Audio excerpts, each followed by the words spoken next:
Alright, today I shall be going through the British archives into the history of the Plantagenets to the years prior to the reign of King Henry II to see what associations he has to the legendary King Arthur.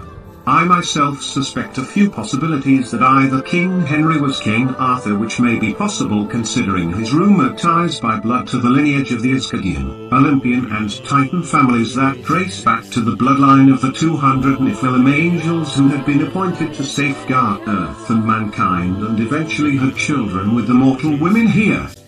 By various legends, accounts across the countryside, and according to what had transpired after the era of the persecution of pagans began around 750 AD to 900 AD in Greece upon Mount Olympus, the betrayal of Zeus at the hands of Hera, Hades and Ares Akiride, which led to their exile into the northern regions of the Netherlands and Scandinavia. Ares took the title of Odin and Hades took the role of Loki, and Hera, enchained in her banishment, took the role of Hel.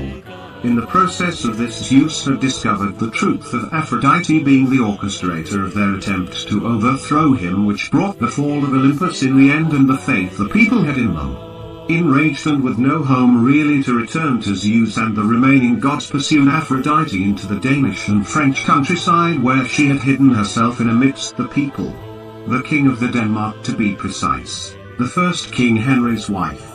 Now, in case you haven't seen my previous videos, it was established that Aphrodite was the heart of Titan. She was the true form behind the monstrous natural adversary of the gods and creator of most of the mythological monsters known. She was born fourth and the last from the loins of Uranus, the last rightful king and creator of the universe, before Kronos cut off his captain Winky and slew him, taking his crown, and became king of the Titans. She was created by Uranus and therefore held no loyalty to either Kronos or Zeus, and was the harbinger of Uranus's revenge, and she was gifted rightfully so, as she was the goddess of beauty in which no man was able to resist her. All were mesmerized by her beauty, so the legends go, but she had a darker side and purpose. She had the ability to create the most deadly and hideous of monsters in a fashion that rivaled the power of Zeus. She's the one who made Medusa into what she was supposedly, because her beauty was said to have been greater than Aphrodite's. Now, accounts of King Henry's wife say that for some reason she would get up and leave every Sunday just before Mass would begin. Curious, one day the king had his guard try to stop her and bring her back to Mass. The guard says that is when she grew wings and took flight out of the church's roof window and was never seen again. She left behind one daughter to the king, Matilda. No other strange occurrences in Matilda's life recorded as far as I can tell, except for much further down the road after King Henry's death. Though she was named heir to the throne, her cousin King Stephen usurped the throne from her and drove her from the lands. In 1146 AD, as Matilda and her father's soldiers loyal to him had taken refuge in a garrison tower, it is said in the middle of the night during the cold winter, Matilda snuck out from the garrison shrouded in white linen sheets and snuck past her cousin's army while they slept and into the night. She walked 7 miles in the snow to Willingham Castle and sought to hide there, where she contacted Prince Geoffrey the Fair Plantagenet. Now, if any of you have lived even a few seasons in the winter with snow, you would know that 7 miles to hike in the snow with no more than white linen sheets is not possible, not without freezing of hypothermia first. I believe that Matilda just may have done that, and it was her mother that walked through the doorway of the castle. Another connection I've made of interest is the fabled Voynich manuscript that I believe was written by none other than Geoffrey Plantagenet, which is not his real last name but a nickname given to him, and no one knows exactly why. I believe the Voynich manuscript is the grimoire of King Geoffrey, as that it was the craft of magical arts hidden by Geoffrey through a coded system of writing, because during this time the persecution of pagans was getting to be violent and deadly.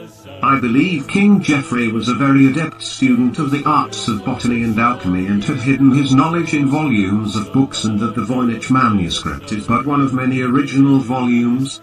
In case you have never heard or seen this book, it is an ancient work of art containing many diagrams of various plants and their photosynthesis cycles, various attributes and specific types of hybrid crossbreeding effects.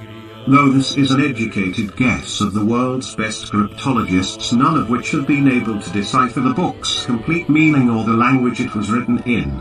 Apart from the pictures with the strange dialect written next to the picture seemingly describing it, scattered randomly on various pages along the edges are another type of writing that almost seems sequential in a binary code format that doesn't seem associated to the diagram on the page. The reason I say that it was Geoffrey's grimoire of his mastery of herbology is because of notes that were found in a hidden room used for scientific studies that belonged to Gregory Rasputin in Russia. It is said that Rasputin had one day come to a family whose son had been afflicted with anemia, a hereditary disease in the blood that causes a low level of iron to be produced, causing frail bones and weak immune systems from which there is still no known cure. Rasputin had come to this hidden laboratory he had where he studied the works of Merlin known as the Abrogmaline Grimoire and the Voynich Manuscript among many others, and was an experienced alchemist and botanist. He had brewed a potion he had learned of from Geoffrey's grimoire and given it to the boy, and it cured him of his disease. This act won him the favor of the royal family, especially the Queen, and gained him entry to their court. Now to the details of Henry II. It is widely known that his youth was spent in the bloodiest and most evil era of British history, especially to the people who were robbed and taxed of any valuables to pay for the war between the Plantagenets family. If they had no valuables, then their house was burned down, and much worse. To the common person, neither side was better than the others, because no matter which, they still suffered the same lifestyle. Now there are two legends that tell of how Merlin came to Arthur's court. One says that he came under a summons from the kingdoms, called for him personally, and was escorted from the borders of his Pictish homelands in the north. The Picts were descendants of the Hittites that had settled in that region while they were in mostly naval conflicts with the Vikings from around 300 AD to about 6 or 700 AD, when the Hittites went back to Mongolia, where they were from. Some stayed and settled in the colonies they had made, and eventually became so many in number that they became the most feared army in the Western European region, and worst of all, they were for hire.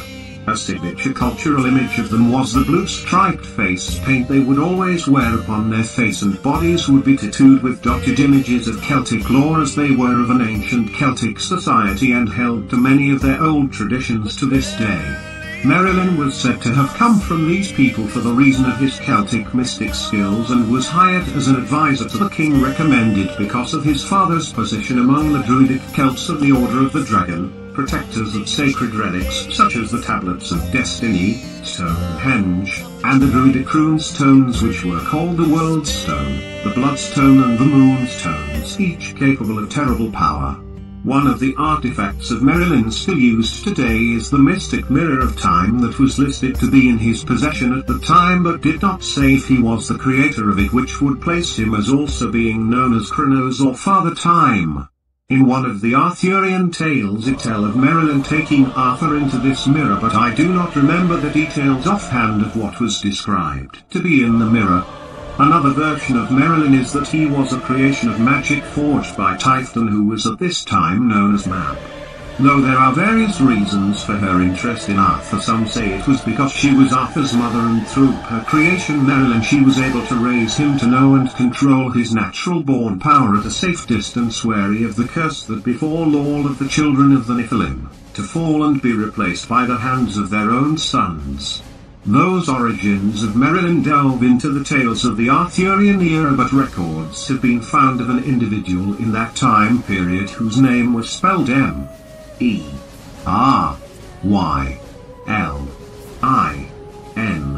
and was an alchemist by trade, and was the author of the Abrogmaline Grimoire that was later partially copied into what it is today, as the Grimoire was not complete when it was copied into the version available now. The final piece to the possibility of King Henry II being that of the legendary King Arthur was his first act as king.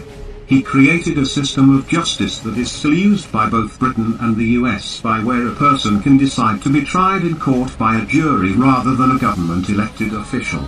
In King Henry's era, disputes were usually settled by a duel, and the winner would win the case. The loser, well, died. But King Henry II created an alternative of the case being heard by 12 knights of no longer and valid that would pass a judgment upon both parties to decide the guilty and innocent, suggested of King Arthur's Knights of the Round Table, and this new system of law was established in 1182 AD, right within the carbon-dated time frame taken from tests on various authentic Arthurian artifacts that place the date of those objects to be between 1160 AD to 1180 AD. That is the limit of information I have available that can be accepted by the scholars of academia as valid points, and possible leads to open a research project to validate these points made. But we all know I have other methods at my disposal. But even magic has its authority, and the identity of King Arthur, it seems, does not qualify as a critical need that could mean the maintaining of the cosmic balance's equilibrium. If I am being limited like that, then there must be some crucial issue at hand right now. I shall have to look into this. It probably has to do with the upcoming alignment. Oh, and remember those out there of the Mystic Circle, the next alignment will be on the 30th of this month, 2 weeks from now, and we need as many sages who know the ways of gemstone magic and the season solstice and equinox traditions of absorbing the passing energies to be ready and help on the 30th of June, but especially on the 21st of December all the way through until the 26th, when it tends to stop and take in the energy wave transference that will hit us. Otherwise, the prophecies say that it will hit the doorway to the dark dimension and rip it right off its hinges, opening the portal into the demon dimension when it sleeps. So let us be ready. The gemstones needed to focus the energy wave are yellow sapphire, blue sapphire, amethyst and lapis lazuli. The grand celestial conjunction begins at 5 p.m. Pacific Standard Time.